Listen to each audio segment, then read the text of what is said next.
అయ్యో వారికి శ్రమ. ఎవరికి శ్రమ? కయ్యూను నడిచిన మార్గమున నడుచు వారికి శ్రమ. ఏది కయ్యూను మార్గము? కయ్యూను మార్గము అసూయ. కయ్యూను అసూయ పరులకు ప్రతినిధిగా ఉన్నాడు. సామెతల గ్రంథము 14వ అధ్యాయము 30వ వచనములు ఇలా రాయబడి ఉంది.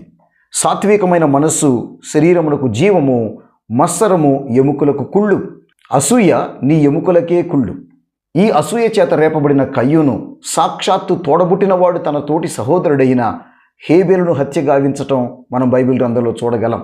నీతిమంతుడైన హేబేలును హత్య చేసిన అసూయపరుడైన కయ్యూను నేను విజయం సాధించాను అనుకున్నాడు. నీతిని చంపి సమాధిలో పాతిపెట్టాను అనుకున్నాడు. కానీ అసూయకు తెలియని సత్యమేంటో తెలుసా? నీతికి మరణము లేదు.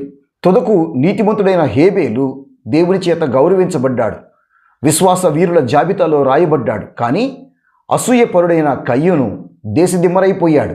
ఓ అసూయ, నీకు నెమ్మది లేదు తెలుసా? నీకు ఆ సత్యం.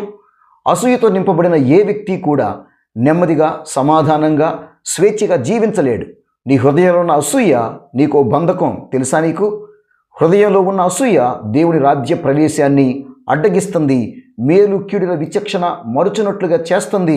మనిషిని మూర్ఖుణ్ణి చేస్తుంది. తుదకు అది నిన్ను నరకానికి తీసుకువెళుతుంది. భూలోకంలో కూడా నీ జీవితాన్ని దేశ దిమ్మరి అయిన కయ్యూను బ్రతుకులా చేస్తుంది. అందుకనే అసూయను హృదయంలో నుంచి తొలగించుకుందాం. ప్రేమ చేత హృదయాన్ని నింపుకుందాం. తోటి సహోదరులను ప్రేమిద్దాం. మనకంటే మన ఎదుటి వారు గనులుగా ఎంచుదాం. దేవుని కృపకు పాత్రలమవుదాం. దేవుడు మిమ్మల్ని దీవించునుగాక.